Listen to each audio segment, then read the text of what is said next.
I'm Ellie Cornell. I'm so thrilled to be on the Don't Go There podcast.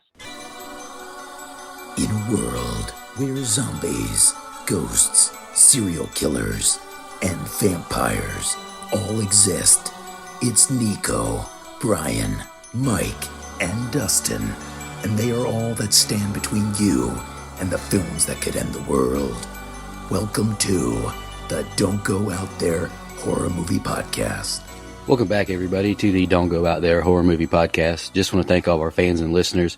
Really appreciate the support. You guys are awesome. Before we get into tonight's film review, just want to give a quick shout out to our website, don'tgoouthere.com. Everything about our podcast is on the website. All of our episodes and interviews, if you want to check those out. We've done some incredible interviews in the past. Go check them out there in a specific tab by themselves so you don't have to scroll through hundreds of episodes on Apple or Spotify, etc. We also have our store if you want to grab a shirt, a mouse pad, a hat, all that good stuff. We'd love to see your pictures, rep your favorite podcast. And Shan's Etsy page is also attached if you want to grab a tumbler. All of our social media links are on there as well. Facebook, Twitter, Instagram, YouTube, TikTok. Like us, subscribe us, follow us, all that good stuff. And the last thing I want to shout out on our website is our Patreon. We call it Blood Donors. We have the traditional monthly reoccurring kind. If you want to support us, help us pay the bills, as we say. Or if there's a movie you want us to review, that option is available as well.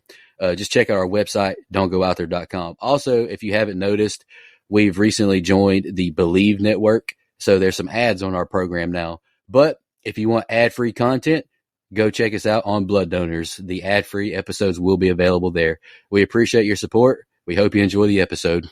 All right, guys, jumping to the film review. I'm really excited. This week is my week in our January no theme month, so we no theme. We just pick whatever we want to. I bounced around between two picks, honestly, but then I chose neither of them and chose Coraline because I couldn't pick between those two. Coraline was a movie that I saw last year in a re-release when it came back out in 3D. It was beautiful on the screen. I think it's the only stop motion film that was filmed entirely for 3D, and it looked amazing. It was great. The thing I love about Coraline is it's one of those movies that you can watch at face value and think that's a fun little movie, but there's so many hidden details, hidden messages, fan conspiracy theories that come along with it, and I just love it. I think it's fantastically written. If you ever get the chance, if you're interested, watch the making of this movie, and the amount of detail, the amount of work it took to make this movie is mind-blowing. I think the movie is fantastic. I can't lie. I hate to report the bad news but I did want to address it since I heard about it literally this week. There's a little bit of baggage with the film now. The author of the book, Neil Gaiman, kind of getting Harvey Weinstein right now. We've had, I think, 4 women come out and accuse him of sexual assault. Sucks. I don't know why it's so hard to just be a normal good person because he wrote this movie for his 2 daughters, or he wrote the book for his 2 daughters. Like, I don't get it at all. But I'm just going to call this Henry Selick's Coraline, not Tim Burton's. Just throwing that out there. I think the movie is – do what? I said, is he related to Tom? No, not Tom Selleck. That's an actor. I don't know. Okay, cool. I do really enjoy this movie. And the thing that's really I've really enjoyed reading is our fans' comments on our social media post. I've seen several, parents say, me and my kids watch this every single October, or this was a great gateway horror movie for my kids or my daughters. Even one of our fans posted a picture of their daughter as Coraline last year for Halloween. I really think that's really cool that they can have a connection with their kids. Like, I could see Brian showing Coraline to his daughter in the future. So, I'm excited to review this movie. I'm sure it was probably tough for some of y'all to take notes on it since it's our first stop motion movie. And I kind of fully expect my co-host to maybe not like it. Maybe they're too old for the film, but I'm looking forward to talking about it. Brian, you want to go ahead and go next to your general thoughts? Yeah, I think I mentioned last week that I'd never seen this, and like you just joked around about, I've incorrectly thought forever that this was a Tim Burton movie, I guess, because, it's got that stop motion like Corpse Bride, Frankenweenie, and Nine, and all of those. So I really never gave it a chance, honestly, and I'm very glad I did. I mean, this is a moving movie. I'm doing scene by scene tonight, so I know the guys, especially Nico, will touch on this, but all of the subtext of Coraline symbolizing, living in an abusive home, how really the entire concept is how her life has made her feel, not how it looks from the outside in. And man, that's really deep. And having it just immediately play on my heartstrings, being my kids the last few days have really been on my mind a lot. So yeah, it gave me a bit of an emotional ride. And no, it's not something I just want to pop on, but it's not anything like I thought. Funny story, I was actually doing my notes earlier and my 14-year-old son walked in and said, "Is this Coraline? That movie scared me to death when I was a kid." And it's why I hated being alone all the time. So I don't know. Don't blame me. I don't know where I saw it. But anyway, yeah, funny story. Yeah, I had never seen this movie before. And as an adult, I've got this weird thing about kids' movies that I didn't grow up on. Like most of the time, I don't watch them like at all. And when I do, I typically don't like them. There are some exceptions: Wreck-It Ralph, Despicable Me, Cars. But this movie was fine, though. Like, it gives Peter Pan vibes, like an abstract take on it. Instead of Pan taking the kids to Neverland, her other parents were trying to steal her. I thought it was just a fine movie. I don't feel really strongly one way or the other. Thought it looked good. Thought it looked really good. Very fair, very fair. I totally get that. All right, guys, you got anything else before we jump into it? Yeah, I just want to give a warning to all of our listeners that most of my scene by scene is touching on hidden details and conspiracy theories. So nice. Put your tinfoil hats on, boys. Yeah, no need to watch the making of. We got it right here. Nico's got it. I love a good conspiracy theory. I mean, come on. We never went to the moon. You're trying to tell me that just like 60 years after the first airplane flew, we went to the moon? Come on. Sorry, I had to get that in. Is this a Shining all over again? All right, we open up with a credit sequence showing a doll being recycled and redone with great care by someone that looks like Freddy's glove from New Nightmare. We then meet 11-year-old Coraline Jones and her parents, Charlie and Mel, who are moving from Pontiac, Michigan into the Pink Palace Apartments, an old Victorian house in Ashland, Oregon. Exploring the grounds, we see her pick up a rock and nail an old black cat as well as meet a boy named Wybie, the grandson of Coraline's landlady, who leaves her a rag doll he claims to have found in his grandma's trunk that looks eerily similar to our girl Coraline. Hindered by rain and poison oak, and since her parents are busy with work, she entertains herself by exploring the house and disgustingly kills like 5 roaches with her hand, while also ruining her dad's work by accidentally cutting the power. She eventually discovers a small door with a brick wall behind it in the living room. Later that evening, we see a small family have a pretty awful dinner experience as Coraline goes to bed. Not a ton happening in the first set of scenes because I split it up like an asshole again, but here we are. There you have it, fellas. All right, starting off, I just want to give a shout out to a couple creators, CZS World on YouTube and Belle DeVelle on TikTok. If that app is still existing by now, go check her out if you're a big Coraline fan. She does some incredible deep dives. She's got, I think, over 170 videos on just this movie, for Pete's sake. But fun fact, the name Coraline was an accident. It was a mistype of Caroline by author Neil Gaiman. He said he knew there was a Coraline out there and he wanted to hear her story. I love that. The first theory I want to address is of the birds and chrysanthemum flower on the wallpaper as the film opens. White chrysanthemums symbolize death and are popular funeral flowers in several European nations. The birds on the wall appear as a mother bird killing and drinking the blood of its offspring, foreshadowing the other mother trying to kill Coraline right off rip. Most would think this is sewing material, putting this doll of Wybie's grandma's sister together, but they're actually 18th century embalming tools. The beldam was doing her embalming of Coraline already, or of the Wybie's grandmother, and was preparing to do that for Coraline next. If you look closely, you can see parts of the other characters' dolls, like Miss Spink's pink hair, just as an example, as the beldam is doing her work. Very subtle but nice nod to stop motion animation with the writing on the back of the moving truck saying "Stop Mo Rules." The movers' names, Jerome and Joe Ranft, are an homage to 2 real-life character sculptors who worked with Henry Selick and James and the Giant Peach. The face on the dollar bill isn't George Washington. It's been replaced by the director of this film, Mr. Henry Selick. Fun fact, in the novel, the Wybie character doesn't exist, but was added to the film so Coraline wouldn't talk to herself and would have a friend her age, which makes perfect sense to me. And Wybie, you can't say your grandma doesn't rent to people with kids, then say you can't say anymore. That's very fishy, and I think Coraline should have picked up on that a little quicker. I thought it was a beautiful transition from Coraline at the well to her in the kitchen. Interesting parent-daughter dynamic established early with this chat with Mom. She doesn't seem to care at all about her daughter, and It's sad. I've seen theories on Wybie's grandma being in on it, and I think she showed Wybie the doll to give to Coraline in a way to save Wybie and feed the beldam another child besides her granddaughter, or her grandson, excuse me. My man, the dad, is grinding over there on the computer, and Coraline is knowing the shit out of him. The poor kid has no friends yet, and as bored as can be. Coraline smacks all these creepy crawlies on the bathroom wall, and it's the start of the bug theme for the film. There are bugs all throughout, and the beldam's final boss form is basically like a giant spider or mantis.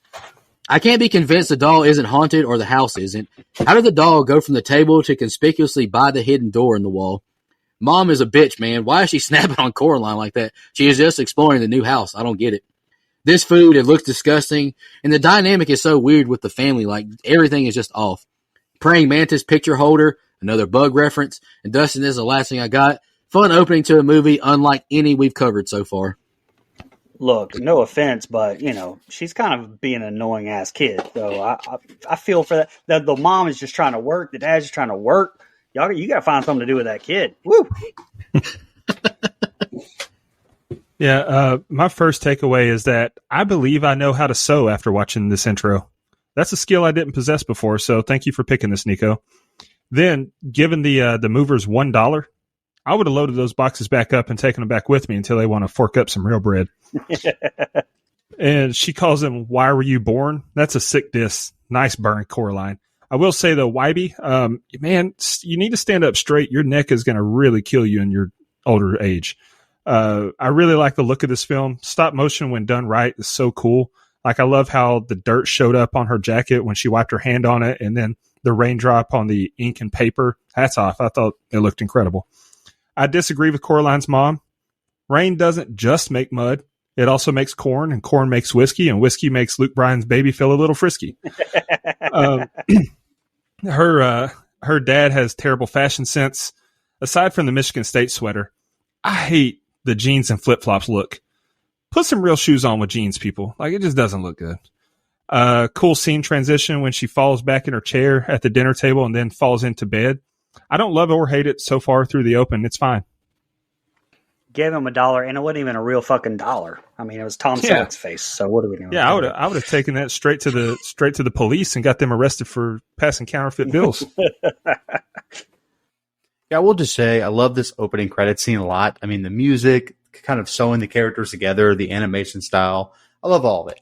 And I love the visuals here when Caroline opens the door. The forest here is so well made. The trees, the way it looks like the Pacific Northwest, I think they do a great job. The fact that this is a stop motion film is insane to me.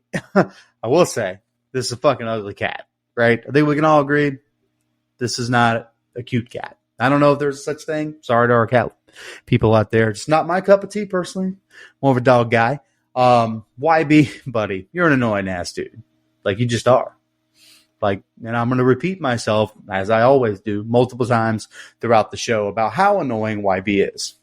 I like the spunk that Coraline has as a character. I've seen some complaints, which I love how I've seen some complaints online like I typically do, but it is true. I've seen some complaints of her, but we got to remember, Coraline's a kid.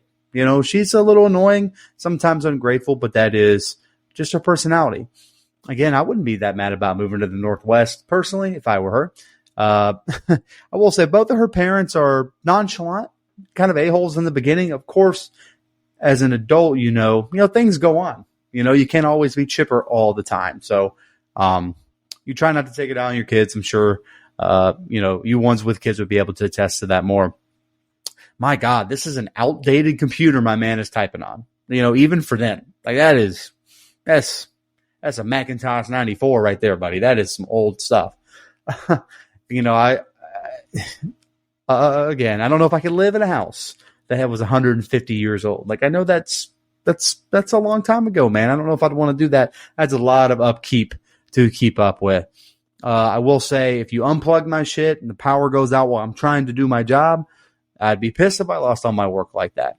I love the mulch on the mug. It is, I love mulch on the mug. It is hilarious. I thought that was funny. And again, it's there earlier, but I did notice it more when they cut back to Coraline's mom here.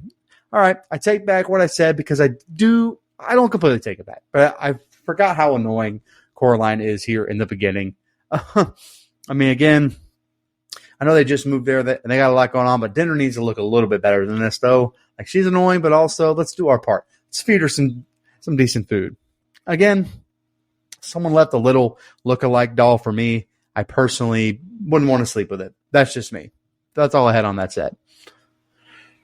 Coraline is awakened from her slumber by some mouse squeaks and follows it to the same bricked-up door, although this time she finds that the bricks have been replaced by a tunnel, which leads her into an upside-down of sorts, an alternate dimension type of otherworldly place where she discovers doppelgangers of her parents, but with button eyes, who claims to be her other parents.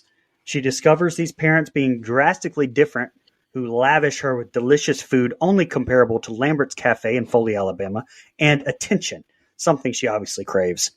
When she wakes up in the morning, she finds herself back in the real world, not the MTV show. She discovers her poison oak that's plaguing her and healed by mud in the other world. When she tries to tell her parents she's blown off and told to visit their neighbors, to which she does, she meets Mr. Babinski, or Resky, who, amazing, he already knows that he is, and owns a mouse circus, who tells her that the mice told her not to go through the little door. A little bit creepy. And retired dingbats, according to her mother, Miss Spink and Forcible, who were former burlesque performers. Miss Spink reads her tea leaves, but the two can't decide whether she's in danger or good news, depending on how they're holding it. And Coraline decides not to tell them anything else and heads out. Coraline and me are not the same. I know Dustin has mentioned this in the past as well, but I would never chase after a damn mouse. I'm terrified of those things. Yeah, no. This tunnel is such a beautiful piece of stop motion, and I'm so impressed every time watching the film. We now meet Other Mother, also voiced by Terry Hatcher, and she said in interviews voicing the Other Mother was much easier than the regular mother. She found it very difficult being mean and cruel. There's a theory I've seen on how the other father is a prisoner, noting the orange robe, the wallpaper pattern looking like bars of a prison cell, and being controlled by the piano. I thought it was really interesting. Also, note how excited Other Father is about eating in the film. He always has excessive amounts of food every time they eat, while the Other Mother never has any food on her plate or eats anything. The welcome home on the cake is one of the most well-known hidden messages. In graphology, the double loop in a lowercase o indicates a lie. So Coraline is welcome, but she is not home. The lightning flash in the background in the glass is also in the shape of the Other Mother's hand as well, which is another nice nod. Also, over Other Mother's shoulder, when she's talking to Coraline, the 3 pictures on the wall are the 3 ghost kids she has trapped and killed. Other Mother only has to treat one hand for poison oak, because remember earlier, Coraline shook Wybie's hand in their intro and he had mud on his glove. I thought that was another nice touch. Subtle horror movie nod thanks to CZS World. The pattern on the chair in Coraline's room is the same as Jack Torrance's in The Shining. I thought that was a beautiful nod. Babinski is voiced by Ian McShane, who is in my favorite football movie. That's a hot take probably, but We Are Marshall is my favorite football movie.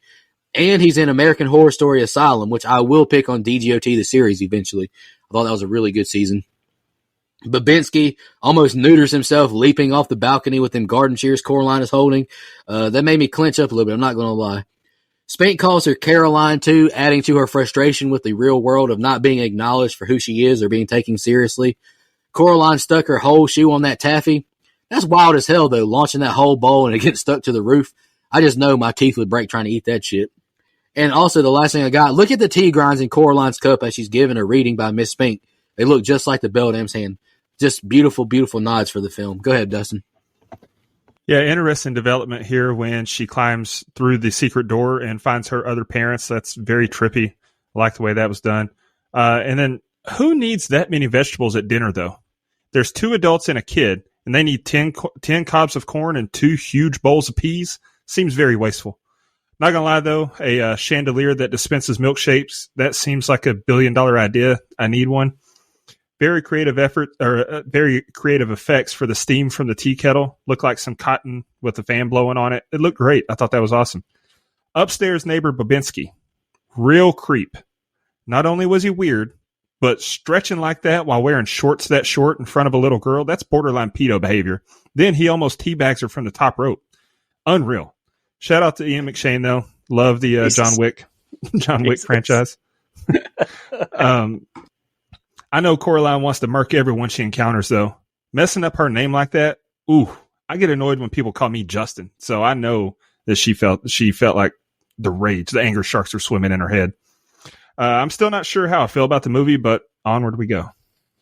I'm still laughing at your fucking teabag comment because I'm picturing that scene in my head when he jumps down, and Did he it's not? like it's wild. All right. All the way the fuck out. Fuck mice. No, thank you. No rats, no mice. We've talked about this a number of times on the show. Again, I love the visuals of the tunnel here. The visuals, you're going to hear me repeat myself as usual. The visuals in this film are outstanding. The color on these tunnels is awesome. It's great. And the button edition of the eyes is super creepy. There's something very uncanny valley about it, which I get why, I can understand why this is what some would call a gateway horror movie because of it. Also, this is a little bit of Wizard of Oz-y here when, it comes from being really drab and gray in certain ways to just being full of color and life. Again, lots of movies use that, but, they were the first one to actually execute it like that. This dad has worse jokes than Ray from Halloween. This is some terrible dad joke in here. You guys are actually appreciative of those things. So, maybe I'm wrong. Someone can correct me on that. Also, wouldn't be complaining about getting a cake. I would stay for a while personally. It's just me, just how I feel. The moving picture would be kind of cool. Hey, man, what's wrong with a rash on your ass? Come on, man. There's nothing wrong with that. Shake my head. My man pops out here with a tank top that is too damn small. What are you doing, man? That's not going to work. That's not going to get it done. If someone sent mice to my house, it would be hands on spot. Throw up your dick beaters. Let's dance. I'm not out here fooling around with mice. I will end you. These are some ugly dogs, right? Like these are just not the kind you want to see when you walk into a house. These over-exaggerated mannerisms of the old women do crack me up. They're quite funny for the most part. A little advice here. Do not get your dog stuffed. That's a strange behavior. I don't care how much of a family member they were.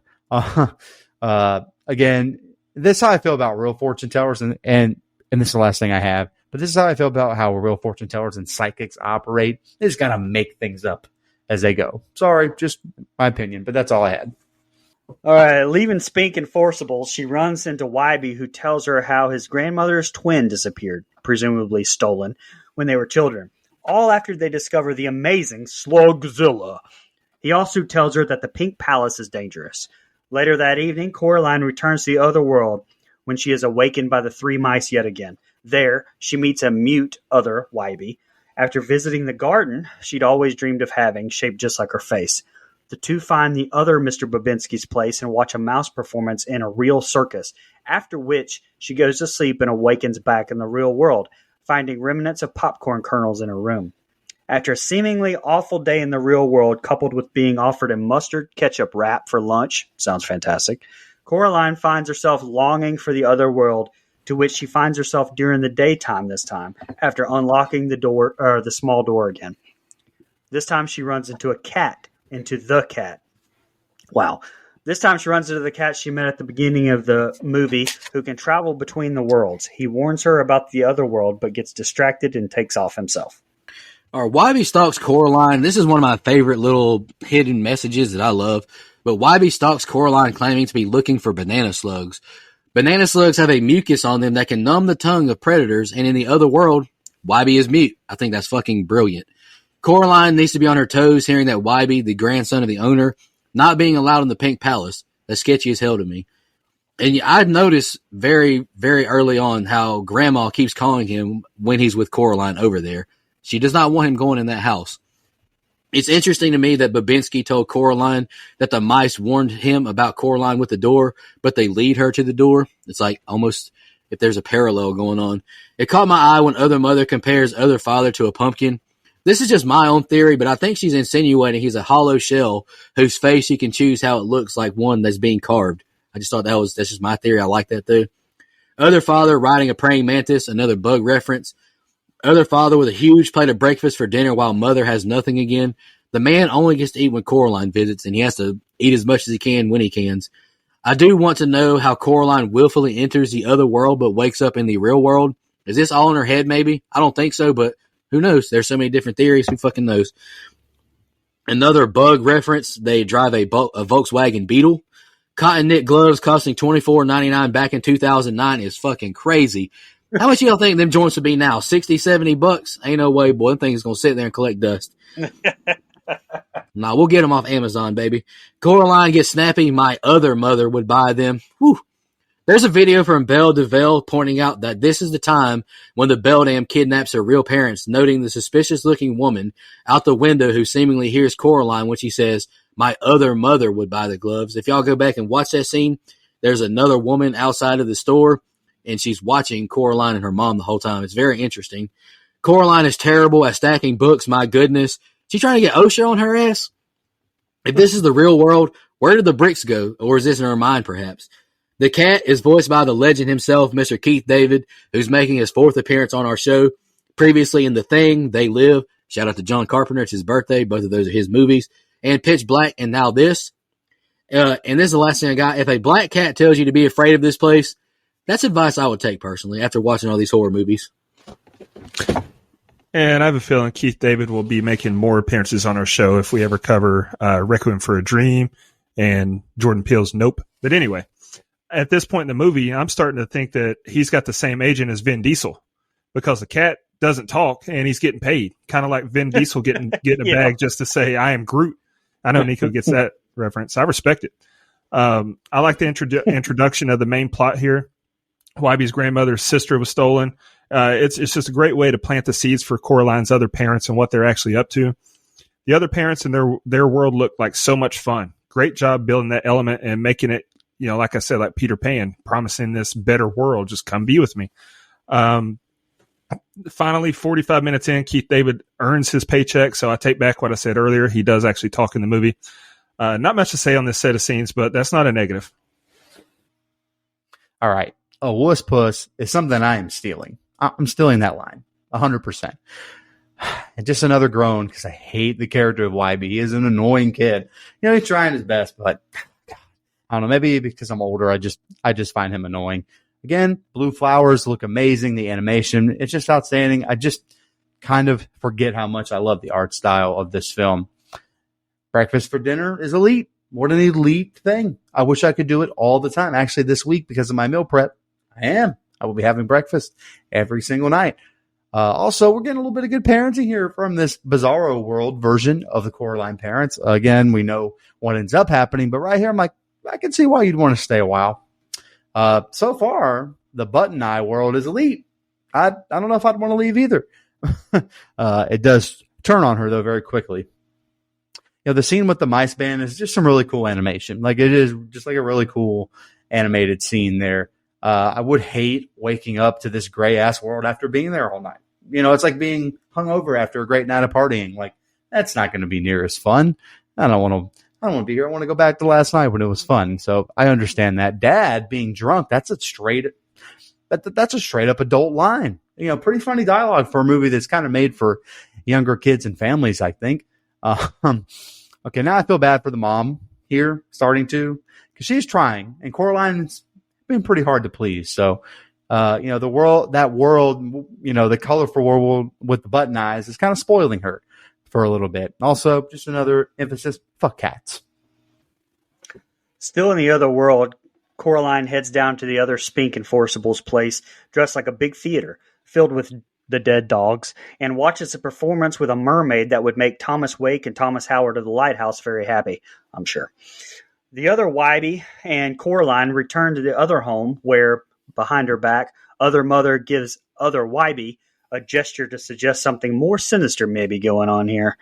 Once inside, the other mother offers Coraline to stay in the other world forever, on the condition that buttons are sewn into her eyes. Seems like a weird suggestion, but okay. Coraline shuts that shit down and tries to fall asleep as panic starts to set in, but can't seem to doze off and finds herself stuck in the other world.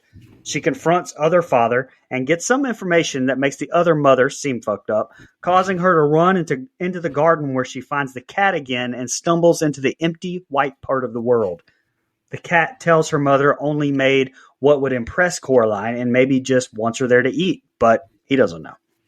When she tries to escape through the door, she's intercepted by Other Mother, who offers her chocolate beetles and eventually transforms into a tall skeletal-like form, throwing Coraline inside a room through a mirror.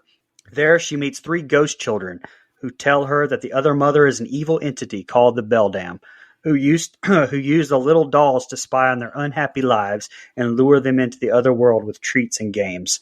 They let her sew their eyes, and she locked them in the room and ate up their lives. They beg her to find their eyes so that their souls may be freed. Not to be inappropriate, but I'm just pointing out the obvious here that I'm sure everyone who watches this movie notices. Miss Forcible, she got some calcium cannons on her, I tell you what. This is crazy. Them joints made my back hurt. Other Mother is making her pitch to Coraline to come live in the other world hard, man. Like, damn, she could sell a guy lost in the woods a fucking stick. It cracks me up seeing Other Mother motioning to Wybie to smile. And I wrote this down, but you're right about the sewing up stuff too, Dustin. 2 weeks in a row, we've reviewed movies with someone telling other people to smile. With The Substance last week. Other Father is upset Coraline goes to bed before dinner. It's almost as if he won't get to eat unless Coraline is present. He seems like a prisoner to me. Pay attention how the stuffed animal says it wants to hug Coraline's face. We'll revisit this later. Other Father has been trying to warn Coraline the whole time. Get up out this place, girl. The stop-motion visuals while Coraline walks through these fields I thought looked stunning. The cat is spilling the tea on the Other Mother. She just wants to help. She just wants to trap Coraline to eat her, not be a mother to her. Take note, Coraline. Those aren't jumping mice. Those are rats. We don't like rats. Look at all these bugs in the living room with the Beldam and Coraline. The bug theme is just crazy to me. I don't want to hear anyone say this isn't a horror movie. Other Mother in the Beldam form is horrifying, and it gets even worse later. Beldam defined means a malicious and ugly woman, especially an old one, a witch. Pretty creepy. And this is the last thing I got, Dustin. 3 ghost kids who had their eyes stolen. Not horror. Go debate a wall. Yeah, first thing I put was, good night. This movie is PG. The knockers on that old lady on stage made me blush. What kind of filth are you making me watch, Nico? The audience being all dogs, that has to be a metaphor. The only people who would go watch a show like that have to be perverted men, a.k.a. dogs. And nobody show this movie to Dick Grayson, please. Them doing these acrobatics with no safety net would give him PTSD. He lost his whole family that way, and I know Nico gets that reference too. I got it. Here's where I got the Peter Pan vibes. Like, don't you want to stay forever? Just sew these buttons on your eyes. Very creepy. It also gives Alice in Wonderland vibes. A girl in a fantasy land with a talking cat. Come on. The tone gets much more dark in this set of scenes, much more tension and feeling of uncertainty. That's very well done, and we're progressing towards the climax. Again, I will say, as cool as the animation, this scene with as cool as the animation is, this scene with the play is fucking weird. It's just not my cup of tea. It goes on a little longer than I cared to see. And again, you can't stay there forever. Your real parents would actually miss you. You could just visit all the time. I don't know why these button-eyed parents insist that she stays forever. Then they want to make her get button eyes. Could you even see out of those? Is that something that you could do? Maybe. I don't know. That seems kind of strange. These dolls and other inanimate objects would just be creepy as fuck if they just started coming to life. Like, no, thank you. I would like that we've taken a turn for the creepier here. The other dad is being weird. They take out Other Wiley. Like, it's just a lot of like creepier, weirder stuff here. Again, that gateway horror element that we talked about. For as ugly as the cat is, elite voice acting. So I'm all in on the cat here. Would I try chocolate bugs? Probably not. We'll see.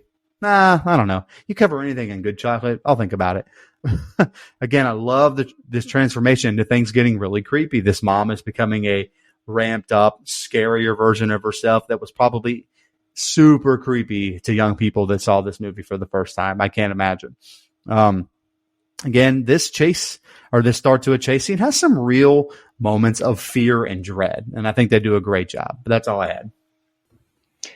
After the little chitty chat with the ghost kids, Other Wybie yanks Coraline out of the mirror and helps get her to the tunnel and back home.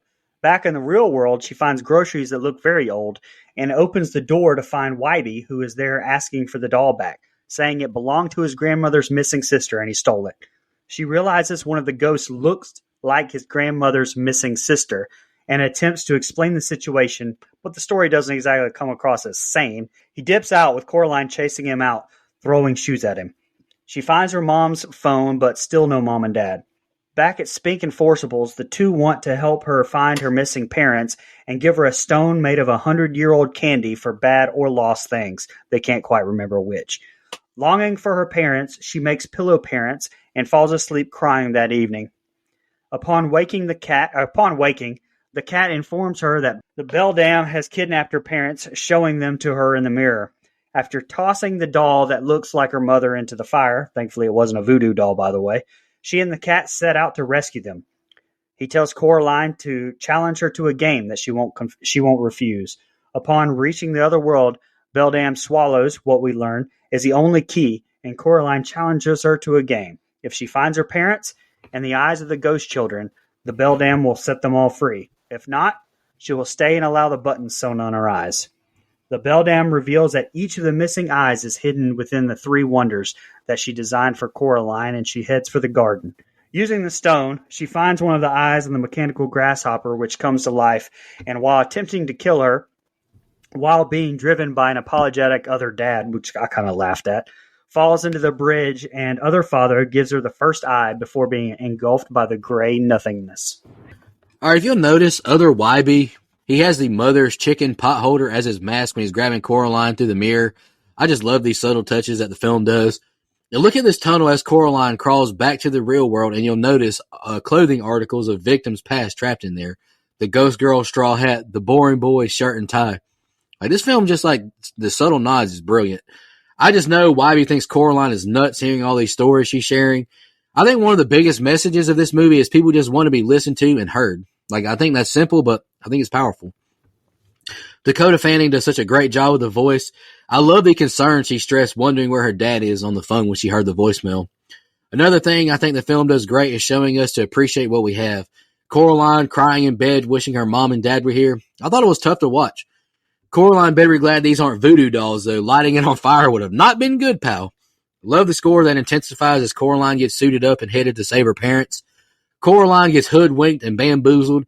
I can't believe she thought that was her real mom when she got over there. Other father is looking rough as the other mother continues pulling his strings. I can't believe the beldam accepted these terms, to be honest, but game on. You know, these are huge stakes, especially for a kid to be playing it. Nice reflexes, hand-eye coordination, and awareness by Coraline, cutting those vines that came up out of the wall or whatever. She's got to have a 90 or higher on Madden right now, right? And this is the last thing I got for this set of scenes.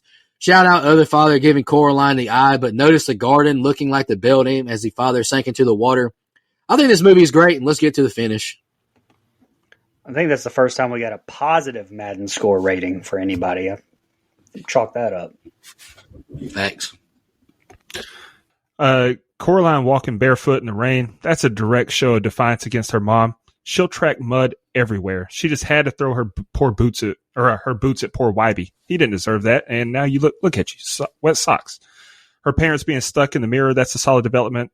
Other mother, that's a sinister winch right there.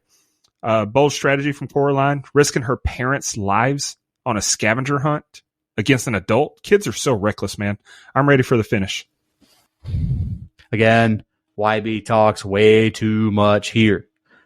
Again, Coraline is crazy because man was finally spitting some facts. I agree. Coraline's a little crazy. I feel like we spent too much time looking for this doll here, though, and a little too much time with these older women. Like this time right here is not really doing a whole lot for me. It feels like a wasted 6 minutes or so.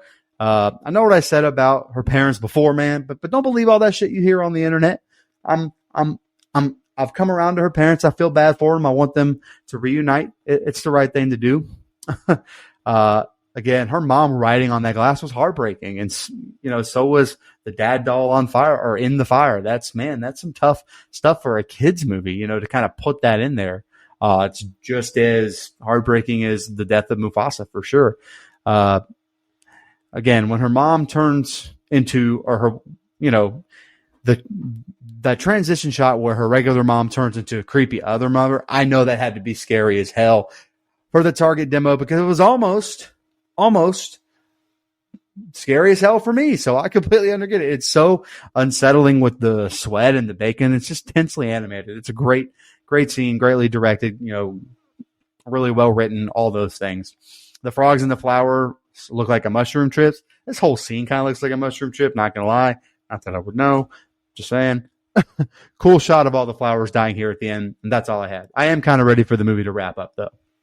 The rescued eye basically all but tells her that as Coraline finds and collects each one, she frees the spirits of the ghost children, and the other world begins to fade until all three are collected and only the house remains. And I know that one sentence there summed up like 10 minutes of movie time, but here we are. During the venture, she finds a dead other Wybie that hit me in the fields as well.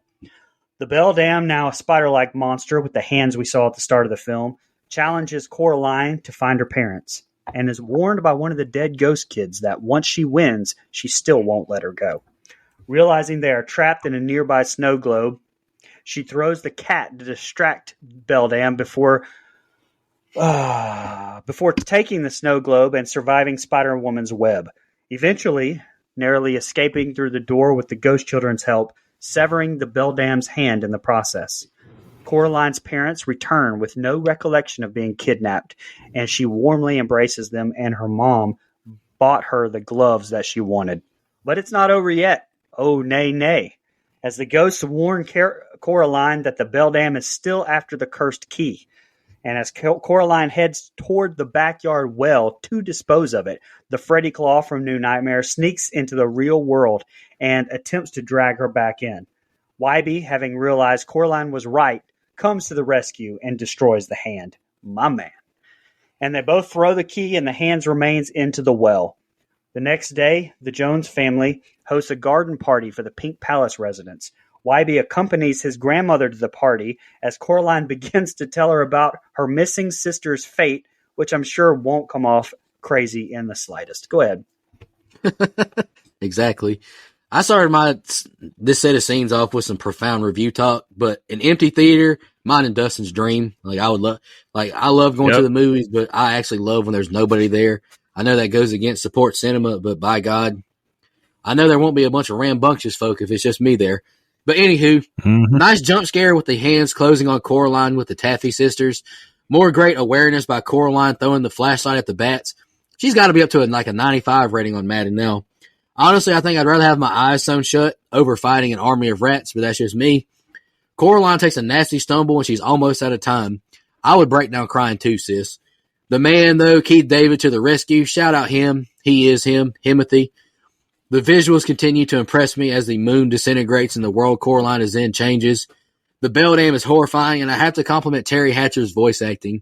I think all the voice actors chosen were perfect for this movie. I like that the ghost kids, cat, other father, they all help Coraline. They're all in this together, and I love to see it when everyone's all in this together.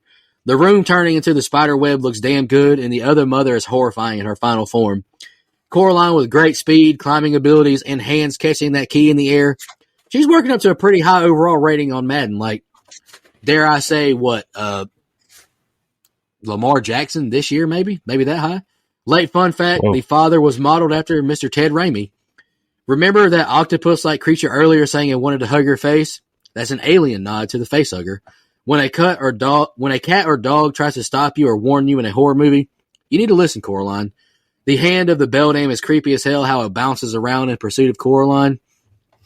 But my man Wybie is just like Randy Orton, out of nowhere saving the day, but damn near killing himself falling down the well. I've seen theories that the well and the tunnel and the Pink Palace lead to the same place. But I don't know if it's y'all, but this movie gives me a lot of The Ring vibes, honestly. Look at the clouds that part by the moon. They look just like the beldam's hands. And look at the surprised face of Wybie's grandma. She's surprised Coraline is still there. I kind of think Wybie's grandma's in on it. Several theories that Coraline never escaped the other world. Look at the garden as the camera pans away. It looks just like the beldam. And did y'all peep the cat disappearing behind that mailbox? It can only do that in the other world, not in the real world. So many theories and hidden messages. I hope I didn't bore anyone with them, but they're so fascinating to me and makes me appreciate this story and film so much more with each new discovery. Go ahead, Dustin. That's all I got.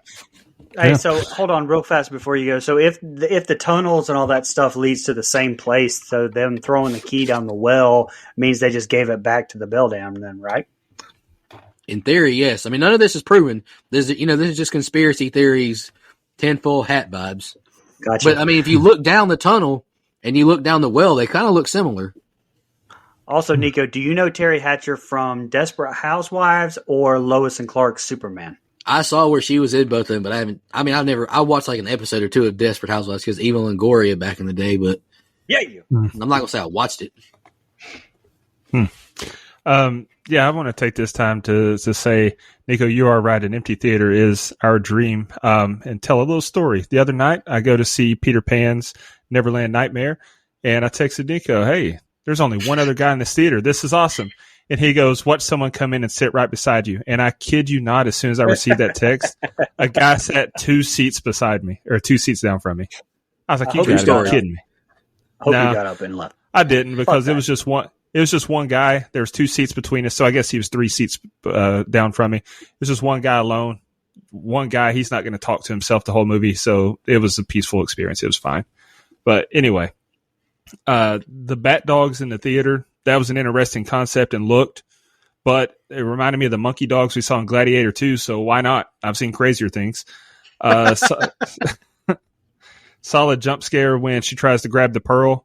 And quick thinking to stick the bat dogs on them. That was a tongue twister for some reason.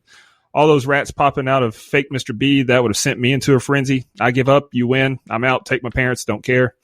As a lifelong wrestling fan and an ECW fan in particular, I've seen some wild stuff be used as weapons, but I've never seen someone use a cat before. That was crazy. The downside to her parents having no idea what happened is that they'll never believe Coraline, and they need to move. So they need to believe her. They need to move ASAP. That house is no good. Then this psychopath puts just one glove on and sleeps that way. Who she thinks she is? Michael Jackson? Pretty intense final showdown between her and between Coraline, Wybie, and the Spider Hand there. Great tension throughout that scene. But we get the nice happy ending. And yeah, I hear your theories, Nico, and I accept them all. That's fine. But if you just take it for surface value, yeah, it's a happy ending. The pink and green hands turning into monsters were, again, just some really cool animation. The ringleader circus guy with no head would just have to get these hands, annoying as shit for a lot of reasons. But, it's the interpretation that this world is slowly turning gray and drab instead of colorful. Like, again, someone help me out with that. Maybe I'm wrong. I love the green lights and spiders. All this stuff is really great. Again, more really good animation. And the other mother's face here gives me hives. Like, I just don't, it's not aesthetically pleasing. I know that's mean, but it's just the way it is. The final chase scene, really well made. And even in 2024, I am invested, which again, I'm not a big chase scene person, as you guys know. I love that we get a happy ending and that the day went well for dear old dad. Everyone wants to celebrate. I love that her ceiling kind of shot out looking like a Van Gogh painting come to life. Thought that was cool. Love these Japanese cherry blossoms. Really cool animation yet again. Would not let a spider carry me anyway. And attaboy Wybie finally did something right. So all is well that ends well in the world of Coraline. Yep. All right, you guys. Nico, do you have anything on the gram, social media? Yeah, we got a couple over there. Teammate of the show, Kevin Scanlon, commented, I saw this movie after partaking in a bit of the devil's lettuce. I don't remember it because it's the one and only time I saw it, with a laughing emoji. The marijuanas. Go rewatch it, man. It's a good movie. APZ84 commented, this movie is nostalgic for my daughter and I. She's 19 now, and we have watched it countless times and are planning to get matching Coraline tattoos someday. It was a great introduction to horror and all things creepy for a child with a black heart. I agree. Great movie for an intro to kids. And It's Madison commented, love this movie so much. Grew up watching it and still do. So happy you guys are doing it. I'm glad you like it. And yeah, absolutely. We review everything on here. Got a couple on X, the artist formerly known as Twitter, and it's a mother-daughter duo. First one is from teammate Shan. She said, this has been one of my daughter's favorite movies for years. We saw it in the theater a year or so ago when they re-released it, and it was awesome to see on the big screen. Definitely a dark movie. Really enjoy it. And then she said absolutely to Nico's reply there and said the visuals were amazing. And then her daughter Alexis said, we'll be listening to this the second you guys drop it. So we appreciate that support. Nice. All right. On the old Book of Faces, Christina Tower was who Nico was talking about at the start of the show. Oh, yes. So excited about this one. I showed this to my 6-year-old daughter this past October, and she was obsessed. I think we watched it at least 10 times in 1 week. She decided she wanted to be Coraline for her Halloween instead of Elsa from Frozen. We even found matching T-shirts for the re-release of the movie of our theater and found a Coraline doll. We have all read the book, which the movie is extremely faithful to it, and I'm really looking forward to this review. Thank you, Christina Tower.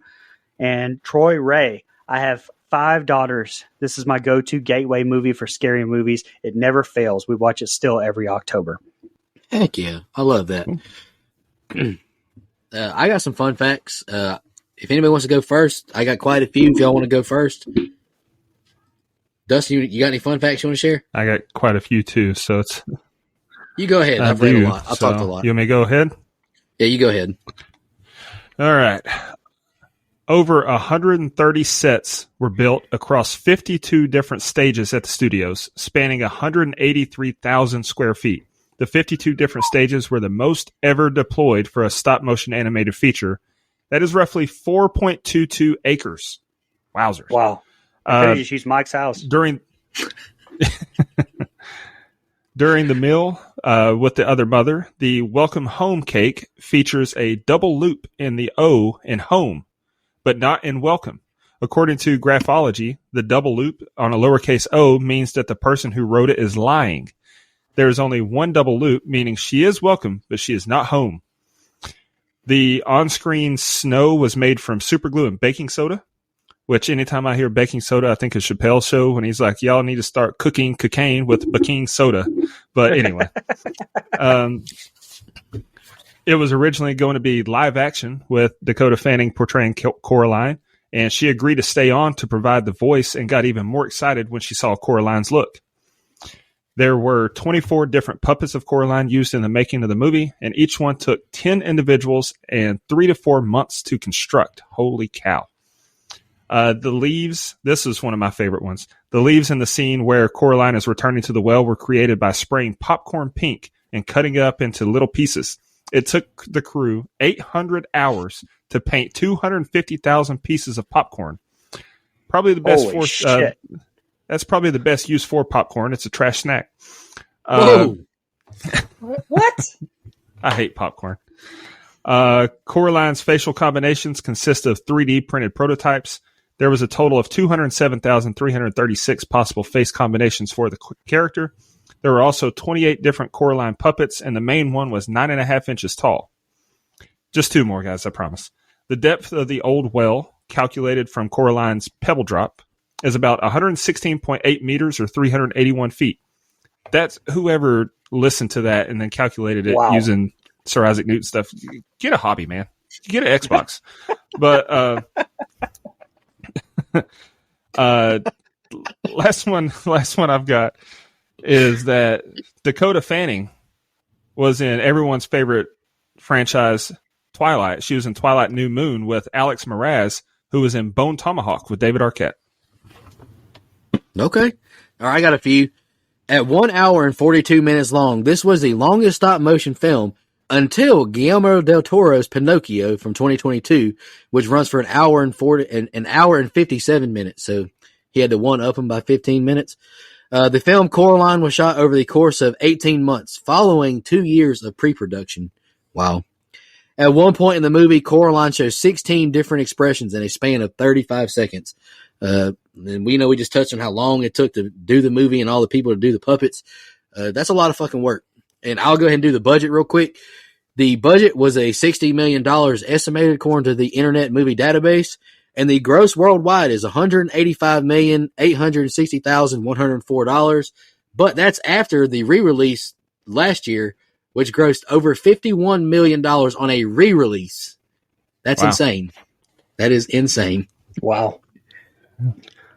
And if you wanted to know, Coraline was made for a budget of $60 million and grossed just around $185 million worldwide. So, surprisingly, no sequel, but Henry Selick comes from that Tim Burton world. He doesn't love a lot of sequels, even though Tim Burton has made some.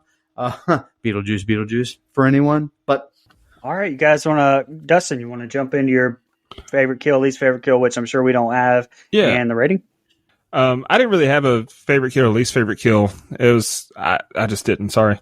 And as far as my final thoughts on the rating, I don't really know if I like it or not. I think it's very well made and it's a good kids movie, but it's just not for me. Like, I'm not the target demographic. I don't mean it's not for me as in I didn't care for it. It's just I don't think they made this movie hoping that a 36-year-old guy who sees it for the first time is going to love it. No real issues with it. I'm just too old for it, I think. I gave it a 6. Again, really well made film. Really enjoyed it. All the things I've already said. I mean, the animation is really top notch as far as stop motion goes. I think it looks so freaking cool. And it took a lot of work and sweat and tears and all those things, I'm sure. Again, as an older person, the movie doesn't move me in any certain direction because I'm looking at it through adult eyes. I didn't get to see it as a 8, 9, 10-year-old kid. I saw it later on in life. So really good. I love the subject matter. Great gateway into horror. All that being said, I gave the movie a 7.5 because it is an innovative in a lot of ways. I love the thematic subjects, but to me, I still kind of view it as a kid's movie, which is not always a bad thing. But in this case, it's not going to go any higher than that 6.5 to 7.5 range for me personally. Go ahead, Brian. I'll go ahead and go. Again, this movie hit me in all the feels. Entertaining movie. I actually gave it a 7.5. Yeah, I've already talked enough tonight. I really enjoy this movie. I think it's just how well written it was, how well made it was. The voice acting, like Brian mentioned, it hits me in the feels too with a lot of scenes. And I'm just really into like The Shining as well. Like, I really enjoy like all the conspiracy theory stuff, the hidden messages. Like, this isn't just like something forgot on set. Like, all this stop motion shit is for a reason. Like, they had to do that on purpose. I'm a big fan of the movie. I'm a lot higher than I thought I would be, after seeing it the first time. But I gave the movie a 9. I think it's really good. All right. That gives us a composite score of a 7.5. IMDb, we're right there with them. They got it as 7.8. Rotten Tomatoes, the critics love this movie, 91%. And Letterboxd has it at a 4.2. So I think if you're in that 7 to 9 range, you're in line with the masses. Heck yeah. I'm glad you guys joined me on this review. I knew this would be a little bit of a difficult one. First stop motion movie we ever done, but I'm glad we did it. I thought it was fun. Dustin, I'm going to read the blood donors, then you can announce your pick for next week as we conclude free month. Excuse me. Camper level reoccurring, Nina, the Horror Movie Crew podcast, Alex Seligson, Michelle Mirza, Chris Manley, and Steve Schmidt. Camp counselor reoccurring, Edwin Hernandez Gunn, Joe Swinford, Adrian Aiello, Brian Samick, Andrew Ferguson, Brooke Maley, Heather Superdoc, Jennifer Davis from the Too Close to Home pod, Dana Tucker, Cole McAlexander, Max K, and Madison Arzola. And we can't forget legendary blood donor Dana Tucker. You've donated so many times, I can't even remember how many at this point, but we appreciate all of our blood donors. Take a huge burden off of us, makes our life much easier, and we can't thank you enough because we do. All this money we make, it does not go to our pockets. It just goes back into paying for this show. So we appreciate it. Dustin, you want to announce your pick for next week and why you picked it? Yep, I picked it because it's A24. I picked another movie that I discovered when I was doing my A24 watch through. And this one, let me tell you, it's got one of my favorite all-time actors in it, Ethan Hawke, and one of his best performances. Also has Amanda Seyfried in it and Cedric the Entertainer. But don't let that fool you. It's not funny at all. I went with 2017's First Reformed. Is it weird? No. Okay. Well, it's not weird, but there are some things that make you think. It's elevated. That's not what I'm. Well, It's that's not Beau is Afraid, is it? elevated. No, You are being a pretentious asshole back. it's not Beau is Afraid. No, it's not Ari Aster. I like to watch the indie section on Netflix. All right, I'm just kidding. Shout out Eric Cabrera, my Asian brother. Shout out to him. We appreciate y'all tuning in. I had a good time re-reviewing Coraline. Ready to get that. I was happy to get that one done. Shout out to all the parents who watch this movie with their kids. We appreciate y'all listening. We appreciate y'all tuning in, and we'll be back next week.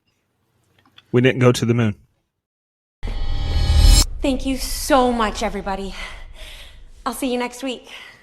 And in the meantime, take care of yourself.